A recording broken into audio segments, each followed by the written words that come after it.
jina lako Yesu, jina lako Yesu, jina lako Yesu, jina lako Yesu, jina lako Yesu, jina lako Yesu.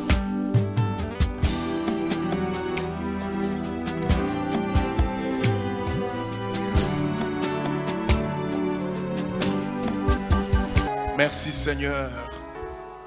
Bénis ta parole encore dans nos cœurs. Cher Saint-Esprit, parle à nos cœurs.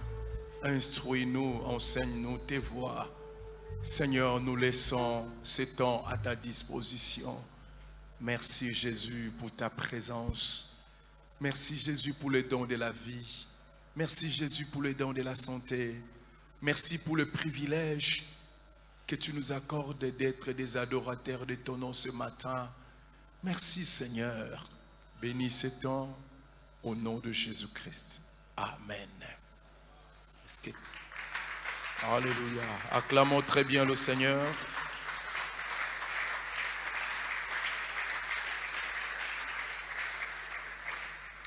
Que Dieu soit béni. Nous saluons la présence de chacun d'entre nous ce matin dans ce premier culte. Que le Seigneur vous bénisse pour votre présence et pour la santé, la force qu'il nous a donné, son soutien le long de toute cette semaine. Que le Seigneur vous bénisse grandement. Alléluia. Et vous également qui nous suivez au loin, nous vous bénissons au nom du Seigneur. Amen. Être utile pour sa génération. Voilà le thème de notre réflexion. Aujourd'hui, nous sommes en train de chuter, si vous pouvez arranger ces sons. Nous sommes en train de chuter par rapport à ce thème. Être utile pour sa génération. Amen. Eh bien, durant plusieurs semaines, nous avons vu ce que nous devions faire pour être utiles pour notre génération.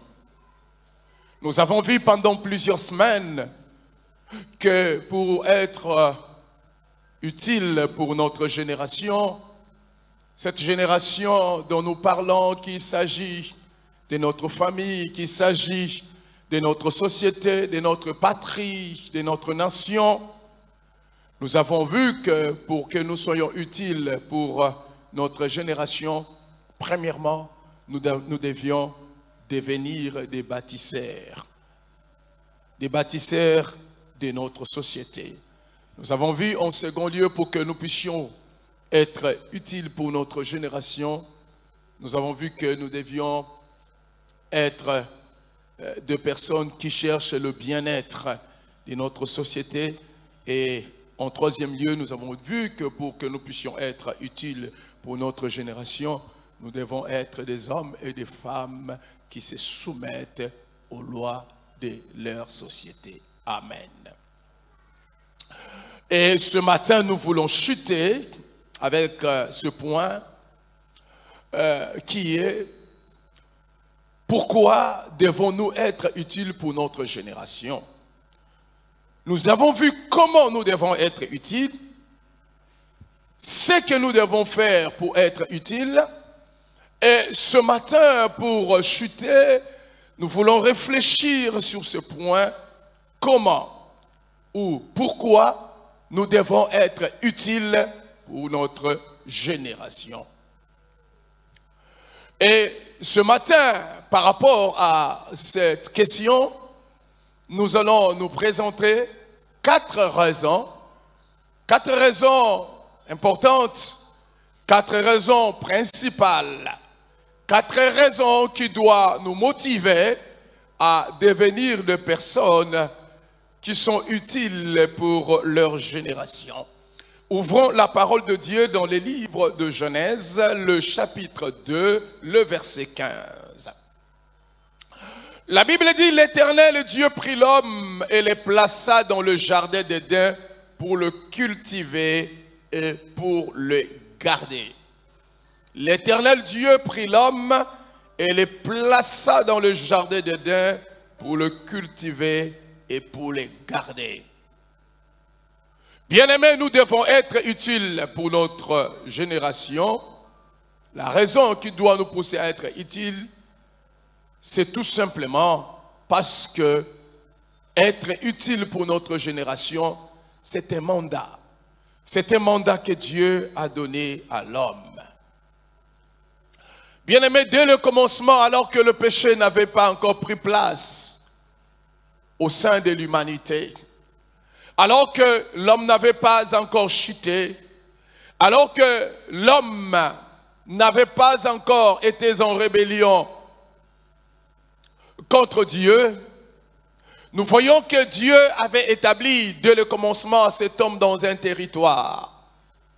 La Bible dit qu'il prit l'homme et le plaça dans le jardin. Il prit l'homme et le plaça dans un environnement bien précis. Le jardin était son territoire. Le jardin était sa société. Le jardin était la patrie du premier homme. Il les plaça dans le jardin, dans un environnement bien précis. Il les plaça.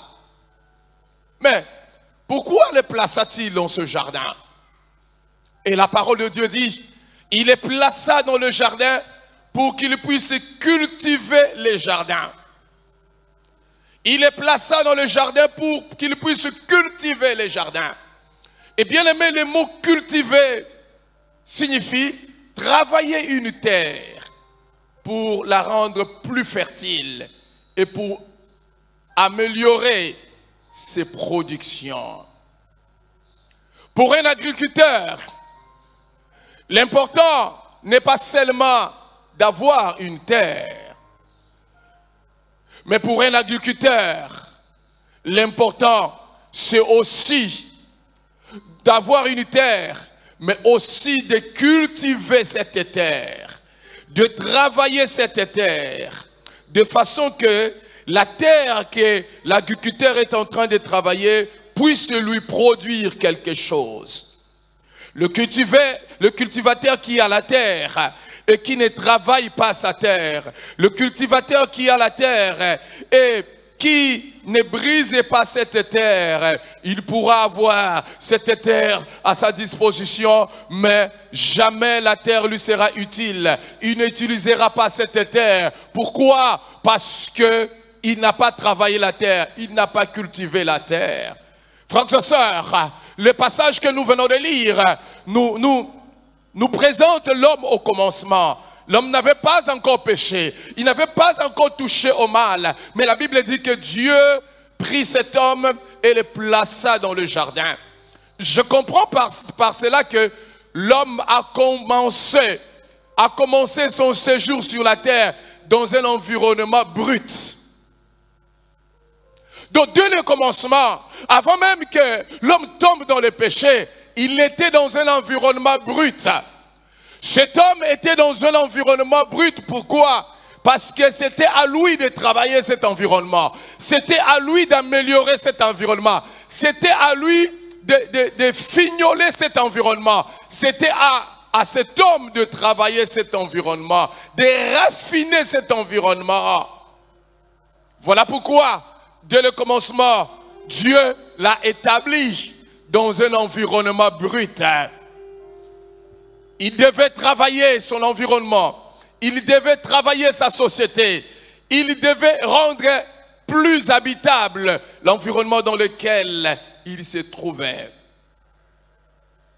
Bien-aimés, pour que la raison qui doit nous pousser à être utile pour notre société, c'est tout simplement Dieu nous a donné ce mandat.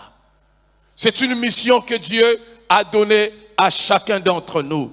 C'est un mandat que Dieu nous a donné. La responsabilité de Dieu était de donner à cet homme une terre, un environnement, un lieu d'habitation. Mais la responsabilité de l'homme est cette responsabilité de rendre habitable cet environnement. La responsabilité de Dieu était de donner à cet homme des ressources cachées sous son sol, les ressources sur sa terre. Mais la responsabilité de l'homme était d'utiliser ces ressources pour son bien-être. Et ça, c'est le mandat que Dieu a donné à l'homme dès le commencement. C'est le mandat que Dieu nous a donné. C'est la raison pour laquelle nous devons être utiles pour notre société. C'est la raison pour laquelle nous devons travailler pour notre société. Parce que c'est un mandat que Dieu nous a donné dès le commencement. Il a donné ce mandat à cet homme de travailler sa société. Et lorsque nous n'accomplissons pas ce mandat, nous avons la responsabilité, une grande responsabilité de tout ce que nous pourrons vivre par rapport à cela lorsque nous n'accomplissons pas ce mandat. C'est notre responsabilité. Il a pris cet homme et il le plaça dans le jardin. C'est le mandat que Dieu avait donné à cet homme. Pourquoi? Pourquoi devons-nous être utiles pour notre génération? Nous devons être utiles pour notre génération en deuxième lieu parce que notre bonheur y dépend. Notre bonheur dépend de cela. Bien-aimés, si nous ne travaillons pas pour le bien-être de notre génération, nous risquons de vivre des temps pénibles. Écoutez ce que la Bible dit. Jérémie dit aux enfants d'Israël, nous connaissons ces passages dans Jérémie 29, 7. Il dit, recherchez les biens de la ville où je vous ai amené en captivité et priez l'Éternel en sa faveur parce que votre bonheur dépend du sien. Il dit aux enfants d'Israël qui se trouvent en captivité, qui se trouvent en Babylonie, et Dieu leur dit, priez et recherchez le bonheur de l'endroit où vous vous trouvez. Même si vous êtes en captivité, même si vous êtes comme esclave, même si l'on vous a déporté, mais travaillez pour le bien de cet endroit-là. Travaillez. Pourquoi vous devez travailler, Israël? Parce que votre bonheur en dépend. Bien-aimés, il y a une vérité importante qui est cachée là. Une vérité très importante pour nous aujourd'hui. En fait, quand Dieu dit à son peuple, priez pour le bonheur de l'endroit où vous êtes, alors que ce peuple n'est même pas dans son territoire, alors que ce peuple n'est même pas dans sa nation, loin de sa nation, mais Dieu dit à son peuple, priez quand même pour le bonheur de l'endroit où vous vous trouvez. Il y a une vérité qui est cachée là, frères et sœurs.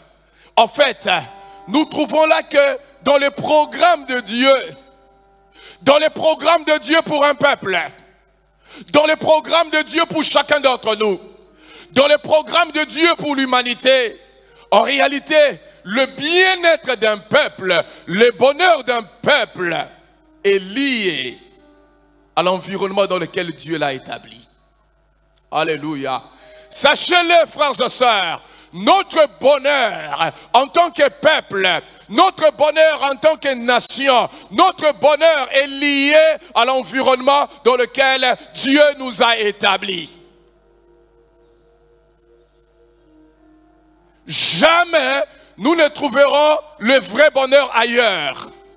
Tant que nous serons sur cette terre, nous devons le savoir. En tant que peuple, notre bonheur est lié à l'endroit où Dieu nous a établis.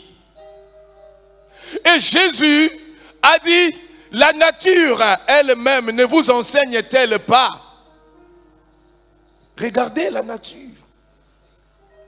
Vous allez constater avec moi que dans la nature, l'existence d'une espèce est liée à son environnement. Lorsque vous détruisez cet environnement, lorsque vous polluez cet environnement, l'espèce va disparaître. Êtes-vous d'accord avec moi? vous allez voir que là où les eaux sont polluées, il y a certaines espèces de poissons qui vont disparaître.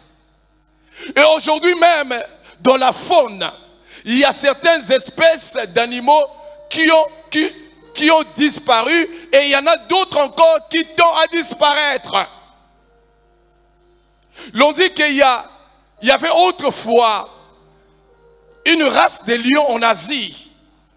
Mais cette race de lions a totalement disparu. Qu'est-ce qui a fait que ces lions puissent disparaître?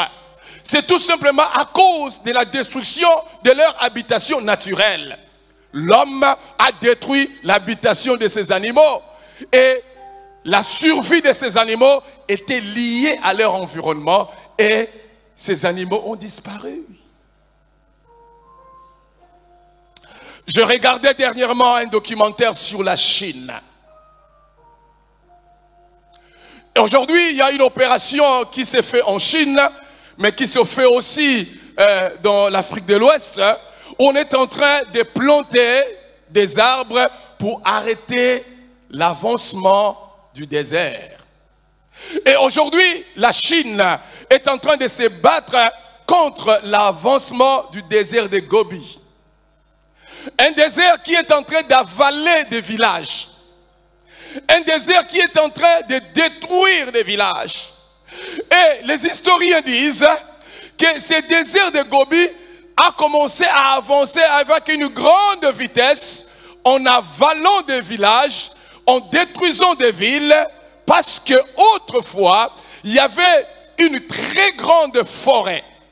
Une très grande forêt qui en fait était comme une barrière naturelle qui arrêtait l'avancée du désert.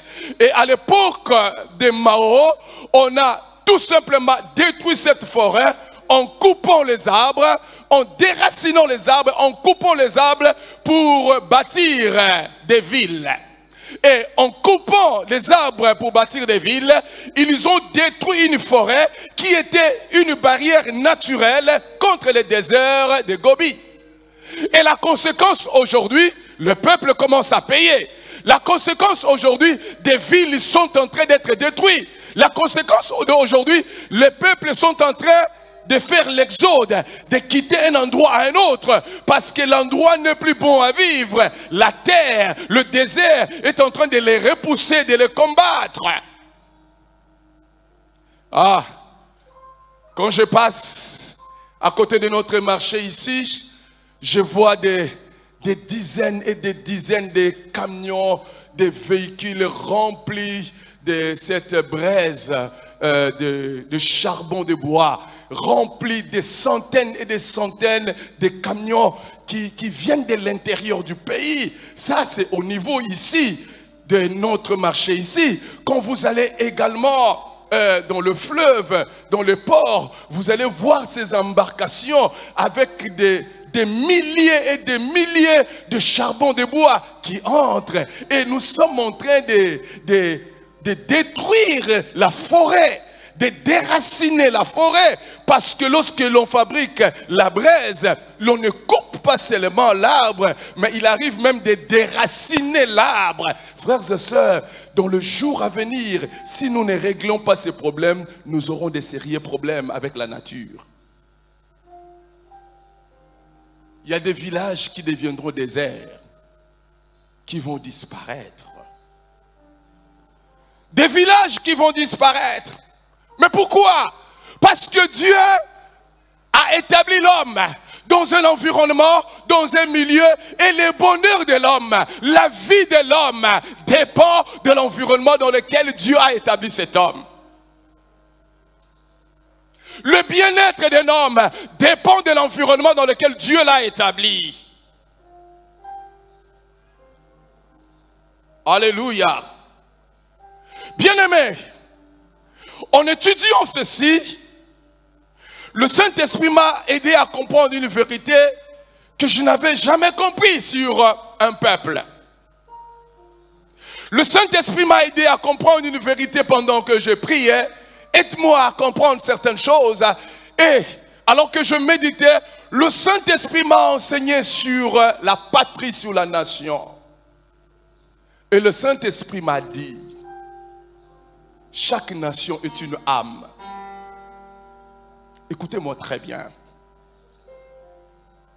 Le Saint-Esprit m'a dit, chaque nation est un corps.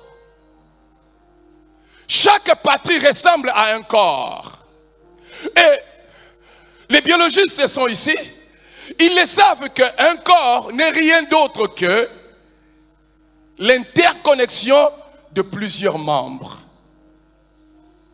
La tête, les pieds, les organes intérieurs que nous ne voyons pas, tous sont interconnectés. C'est là qui forme un corps. Et pour qu'un corps soit en bonne santé, il faut impérativement, il faut que chaque partie de ce corps puisse être en bonne santé. Êtes-vous d'accord avec moi? Si juste une petite partie de notre corps, même le bout de notre doigt, n'est pas en bonne santé, tout notre corps sera affecté. Il est possible que nous manquions le sommeil, nous ne puissions pas avoir la force de travailler, tout simplement parce que la plus petite partie de notre corps a été affectée. Et le Saint-Esprit m'a enseigné, m'a dit qu'une nation est un corps. Un corps avec autant de parties. Sachez-le, une partie d'une nation qui est malade, qui est affectée, si cette partie-là n'est pas traitée, tôt ou tard, ça affectera tout le corps. Ça affectera tout le corps. Écoutez mes frères, la pauvreté, la violence, la mort qui atteint une partie d'une patrie, une partie d'une société, une partie d'une nation, si ces choses ne sont pas traitées, parce que la nation est un corps, ça finira par toucher du pied jusqu'à la tête de la nation. Ça finira par toucher la nation tout entière. Voilà pourquoi en tant que patrie, en tant que peuple, nous ne devons jamais être indifférents et heureux. Lorsque nous voyons tout autour de nous, il y a des gens qui ne savent pas manger et nous mangeons, nous sommes heureux. Nous ne devons jamais être indifférents. Alors que tout autour de nous, il y a des gens qui dorment dehors et nous avons notre villa, nous sommes heureux. Nous ne devons jamais être indifférents. Alors que nous faisons étudier nos enfants, il y a un groupe de gens qui ne savent pas faire étudier leurs enfants. Nous ne devons pas être heureux. Parce que c'est un corps. Cette partie-là est malade. Cette partie-là est touchée. Si nous ne le soignons pas, la maladie va atteindre tous. La maladie n'épargnera personne. Frères et sœurs, un peuple ne peut être béni qu'au travers de l'environnement que Dieu l'a établi. Voilà pourquoi mes frères et sœurs, nous devons être des hommes et des femmes qui travaillent pour le bien-être de notre environnement, pour le bien-être de notre patrie, pour le bien-être de notre peuple, parce que notre bonheur en dépend.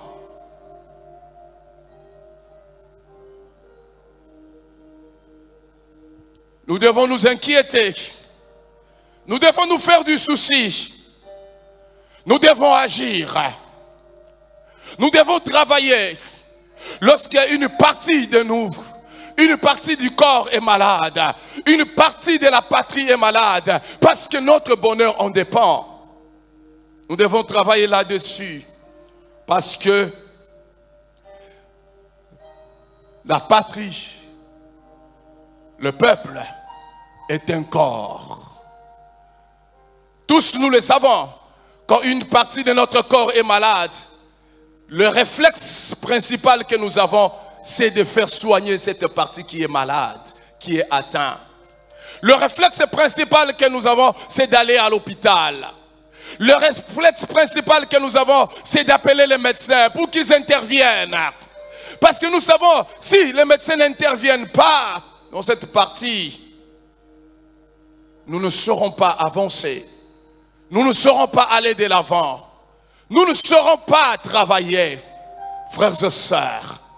C'est ainsi, notre bonheur dépend de notre patrie, du bien-être de notre patrie. Et Jérémie dit au peuple, priez et travaillez pour le bonheur de l'endroit où vous vous trouvez, de l'endroit où vous êtes en exil. Travaillez pour son bonheur, parce que votre bien-être en dépend. Votre prospérité en dépend. Alléluia. Nous devons travailler pour le bien-être de notre société. Nous devons être utiles pour notre génération, parce que, c'est un mandat que Dieu nous a donné. 2, parce que notre bonheur dépend du bien-être de notre société. Troisièmement, nous devons être utiles pour notre génération, parce que notre gloire et notre honneur en dépendent. Vous savez, aujourd'hui, il y a des peuples. Il y a des peuples qui sont déshonorés partout. On ne peut pas les honorer. On ne peut pas les respecter.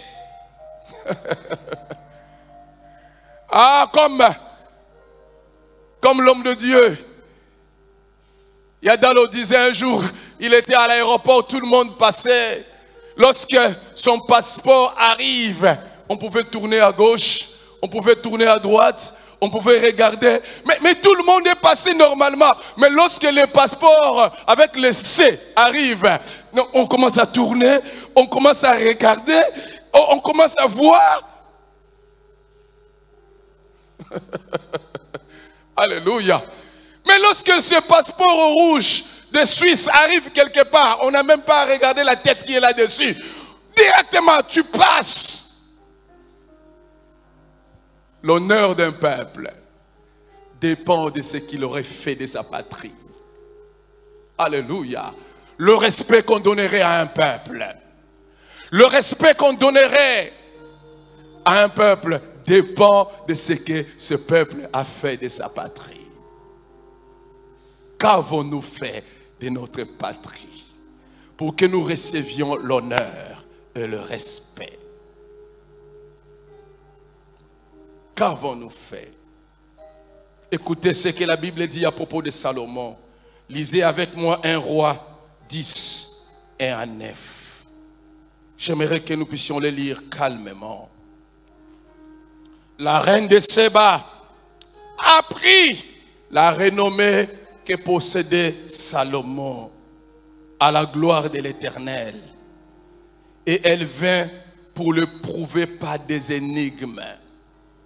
Elle arriva à Jérusalem avec une suite forte, fort nombreuse, et avec des chameaux portant des aromates, de l'or en très grande quantité et des pierres précieuses.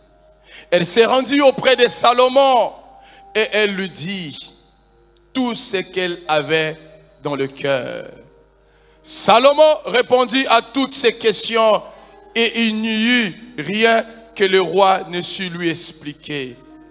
La reine de Saba vit toute la sagesse de Salomon et la maison qu'il avait bâtie et les mets de sa table et la demeure de ses serviteurs et les fonctions et les vêtements de ceux qui servaient et ses chansons et ses holocaustes qu'il offrait dans la maison de l'Éternel. Hors d'elle-même, elle dit au roi, c'était donc vrai ce que j'avais appris dans mon pays au sujet de ta position et de ta sagesse. Je ne le croyais pas avant d'être venu et d'avoir vu de mes yeux. Voici, on ne m'a pas dit la moitié. Tu as plus de sagesse et de prospérité que la renommée ne me l'a fait connaître. Heureux les gens, heureux les serviteurs qui sont continuellement devant toi, qui entendent ta sagesse. Béni soit l'Éternel ton Dieu qui t'a accordé la faveur et de te placer sous le trône d'Israël. C'est parce que l'Éternel aime à toujours Israël qui t'a établi roi pour que tu fasses droit et justice. Mes frères, la reine de Séba avait entendu, elle avait appris qu'il y avait en Israël un roi extraordinaire, un roi qui avait apporté la prospérité au sein du peuple. Elle avait appris qu'en Israël il y avait un roi béni. Elle s'est dit, je veux de mes propres yeux visiter. Vous savez, une patrie qui est devenue habitable, une patrie bien-aimée qui est bénie, une patrie auquel le peuple a travaillé pour la faire vivre. Cette patrie-là amènera des touristes de toutes parts. Les gens viendront de partout. Ils quitteront leur nation. Ils viendront pour voir la beauté, les merveilles qui se trouvent dans cette patrie. Mais aujourd'hui, nous avons des patries qui chassent les visiteurs. Attention, ne mettez pas vos pieds dans cet endroit-là. Zone rouge. Ma prière est que nous puissions quitter la zone orange, la zone jaune, la zone rouge, que nous entrions dans la zone verte. Cette zone qui attire le monde entier à venir. Mes frères, c'est possible que nous arrivions à cela. Si seulement nous pouvions nous rendre utiles pour la patrie. Si seulement nous pouvions nous rendre utiles pour le peuple. Et la reine de Saba a entendu que Salomon était un roi extraordinaire. Elle s'est dit, je veux moi-même arriver et voir cela. Et lorsqu'elle est arrivée en Israël, bien-aimée, cette reine a posé 3 actions. Premièrement, elle a commencé à honorer les rois. Elle a donné du respect au roi. Quel roi extraordinaire que Dieu a établi au milieu de ce peuple. Elle a commencé à honorer les dirigeants. Celui qui était au trône. Quelle sagesse, quelle intelligence Dieu a donné à cet homme.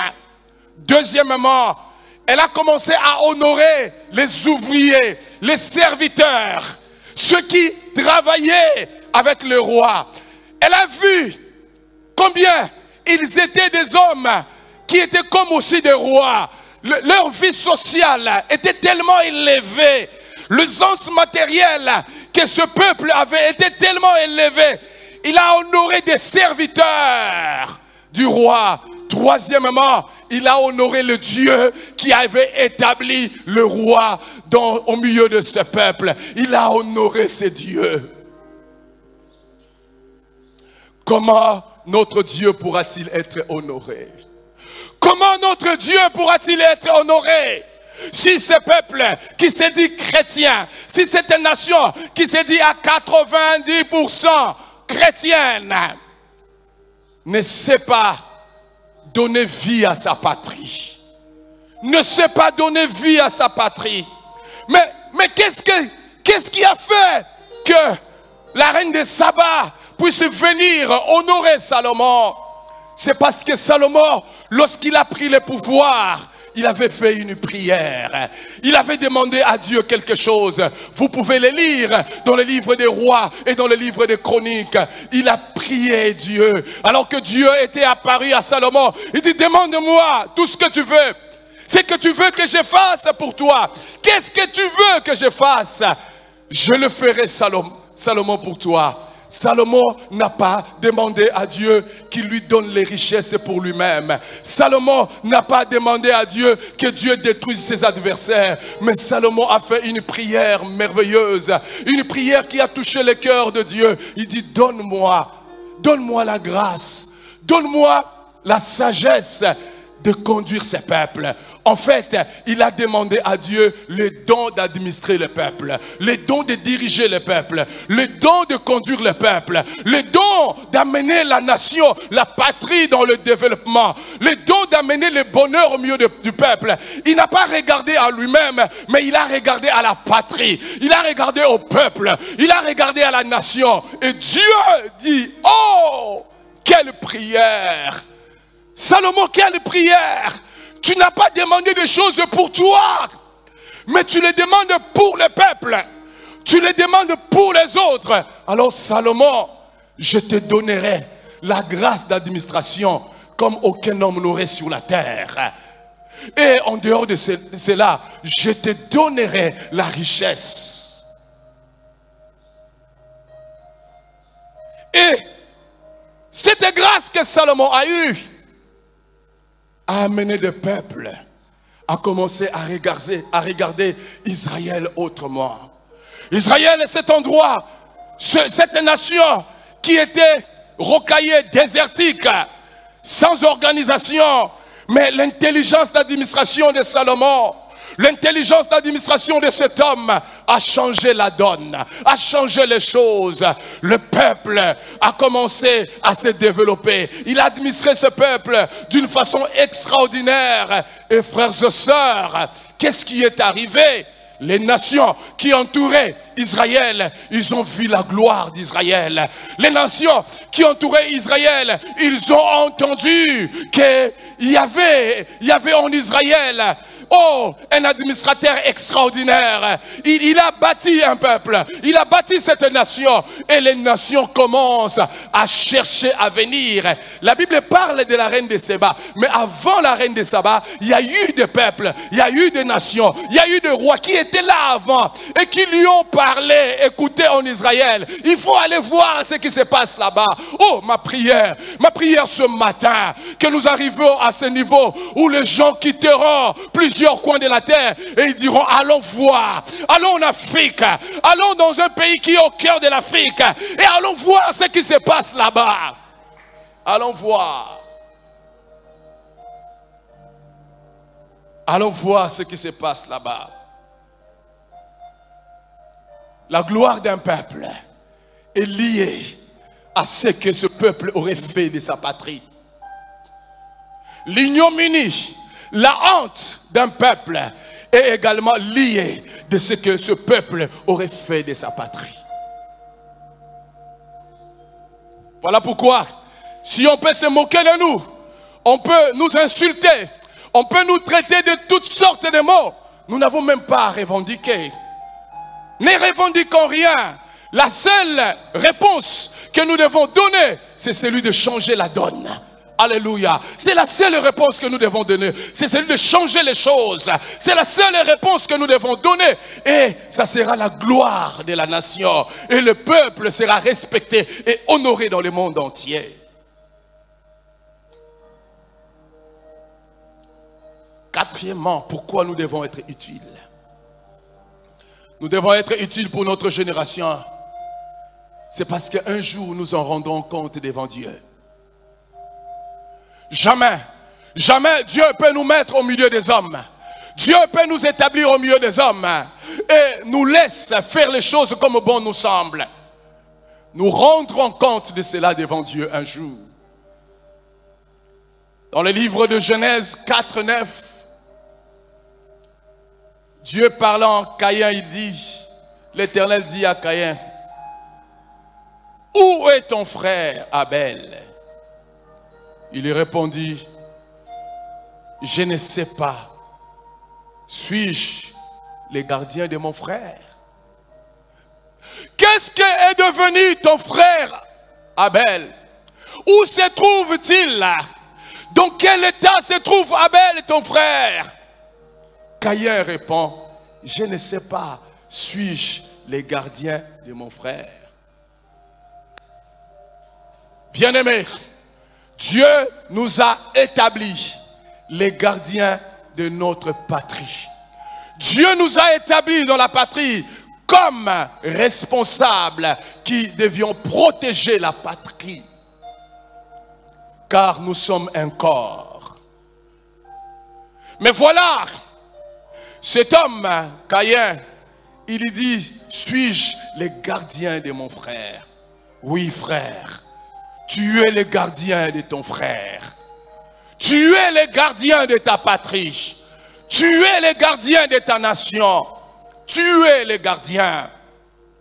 Parce que Dieu ne t'a pas établi là au hasard. Il pouvait t'établir dans d'autres nations du monde. Il pouvait t'établir dans d'autres patries de la terre. Mais Dieu ne t'a pas établi là par hasard. Il t'a établi là parce que tu es le gardien de cette patrie. Il nous posera la question, certainement, qu'avez-vous fait de tout ce que j'avais donné? J'avais mis à votre disposition. Qu'avez-vous fait du temps que j'avais imparti au milieu de cette nation? Qu'avez-vous fait?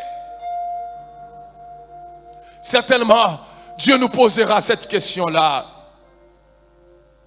Frères et sœurs, si il nous arrivera de recevoir un jour de couronne auprès du Seigneur, de couronne de gloire, de couronne d'honneur, nous recevrons ce couronne aussi à cause de ce que nous avions été pour nos frères.